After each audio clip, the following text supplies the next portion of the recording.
Hello students, this class is for class 11 and we are discussing some basic concepts of chemistry. So today's class we are starting from law of definite proportion. So what law of definite proportion saying? That it is saying that a particular compound will contain fixed amount of substance, fixed ratio. That is, a given compound always contain exactly the same proportion of elements by weight. A given compound always contain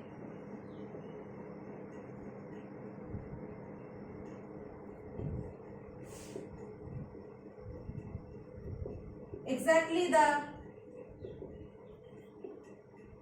same proportion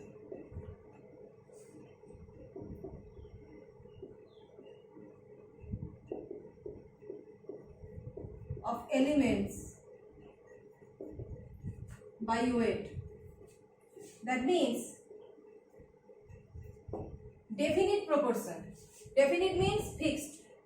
If we are taking a particular substance, the elements that are present in that substance will always be fixed. That is, the ratio or amount will be fixed. So how can we explain that this law of definite proportion? Suppose we are discussing an example where we are taking that 5 gram of pure magnesium oxide, MgO, that means magnesium oxide, contains 3 gram of magnesium. So when we are taking 5 gram of magnesium oxide, we are getting from here 3 gram of magnesium. We are getting it. So here oxygen amount is how many? How much? Oxygen here contains total is 5 gram. Magnesium is 3 gram. So oxygen is 2. So magnesium is to oxygen ratio becomes 3:2. So when we are taking 5 gram magnesium oxide, we are getting 3 gram of magnesium by weight. Next, if we are changing this 5 gram, how much we are getting?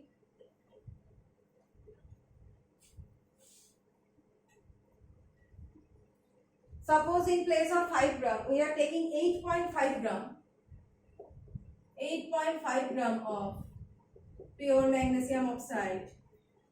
It contains 5.1 gram of magnesium. 5.1 gram of magnesium. So here also oxygen amount is 8.5 minus 5.1 and it is 3.4 gram. Now find magnesium to oxygen ratio. This is the experimental value we have got. Okay, that is from 5 gram we are getting 3 and 8.5 to 5.1 gram. These are the experimentally we have got this experimental. So here magnesium to oxygen ratio becomes 5.1 is to 3.4. So from here divide it with 1.7, divide it with 1.7, so you will get 3:2. See here we have got 3:2 and here also 3:2. So the amount is fixed. So if we are discussing about magnesium oxide, the amount of magnesium and oxygen in magnesium oxide sample, here we have taken the sample as magnesium oxide, and whatever the amount of magnesium oxide is, either it is 5 gram or 8.5 gram, the ratio of magnesium and oxygen is always fixed and that ratio is 3:2. Okay, like this. This is the law of definite proportion. Next law is law of multiple proportion.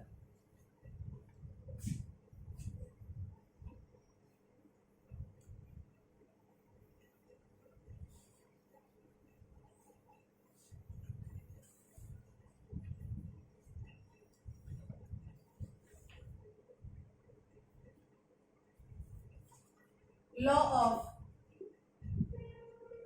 multiple proportions. So for law of multiple proportion we can discuss with the water and hydrogen peroxide. Water and hydrogen peroxide. So for water, what is the ratio of hydrogen is to oxygen? It is 2 is to, amount of 2 hydrogen is 2 gram and amount of 1 oxygen atom is 16 gram. So 2 is to 16 and we are getting from here 1 is to 8. And for here, hydrogen is to oxygen means 2 hydrogen means 2 gram and 2 oxygen atom means 16 is to 2 means 32. So here we are getting 1 is to 16. So we can say if two elements can combine to form more than one compound, then it follows the law of multiple proportion. See here the compound is different. Here water and here it is H2O2, hydrogen peroxide. But the elements are same. Both in water and hydrogen peroxide, the elements are hydrogen and oxygen. But they are combining in different ratio to give different compounds. And that is the law of multiple proportion. So by statement we can write, if two elements can combine, if two elements can combine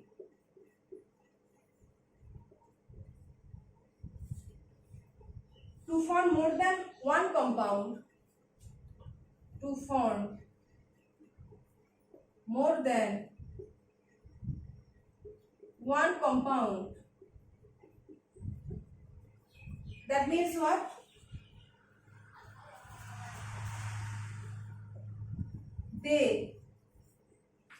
If two element means here hydrogen and oxygen, they are combining to give more than one compound, that is water and hydrogen peroxide, then they are in the ratio of small in whole numbers. They are in the ratio of small whole numbers. Obviously the ratio is small whole number but multiple proportion. See, here is 1 is to 8 and here is 1 is to 16. So same element giving different compounds and following the small whole number ratio and different ratio, that is multiple proportions. Okay, so these two are definite proportion law and multiple proportion law. So the next is very common thing, that is the Gay-Lussac law and Avogadro's law. So Gay-Lussac law, what is saying Gay-Lussac law? That is when the reactants in a reaction, when the reactants are reacting and products are produced, they are in the ratio of small whole numbers, provided that the temperature and volume condition are fixed. Okay, that is. So Gay-Lussac law, one thing is it is only applicable for gases and the temperature and pressure should be constant and it is related to the volume of gases. So that is the Gay-Lussac law. And next is the Avogadro's law. So Avogadro's law, you also know that 1 mole of every substance contains Avogadro's number of molecules. And Avogadro's law actually stated that, Avogadro stated that that is same volume of every substance, equal volume of every substance will contain equal number of molecules, right? So equal volume, Avogadro's law means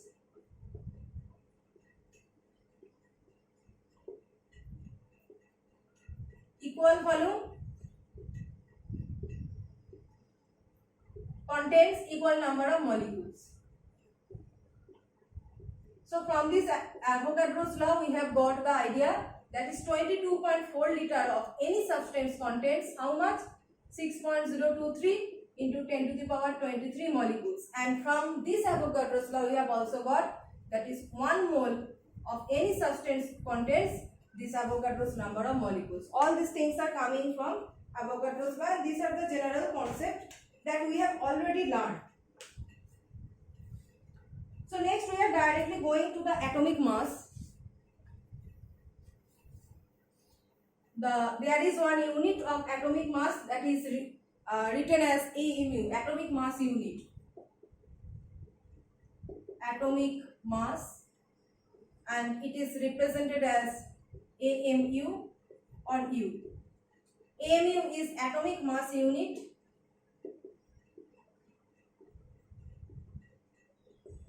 And U, atomic mass unit, also represented as only U. and U is unified mass. Unified mass. So when we are converting atomic mass unit to the gram, then it is 1.66 into 10 to the power minus 24 gram. So when we are converting atomic mass unit to the gram, suppose for any element the weight is 2 gram and we are weight is 2 mu, and we are converting it into the gram, that means we are multiplying this 2 into 2 gram. So when the weight is given in as 2 mu for any element or a substance, we are converting it into the gram by multiplying it with this factor, and after multiplication this is known as exact mass. Okay, so how we can get exact mass? We can get exact mass, or you can also say this is the actual mass. Okay, we can get the exact mass, or whatever you say, actual mass, exact mass, by multiplying the mu with 1.66 into 10 to the power minus 24 factor, exact mass. Or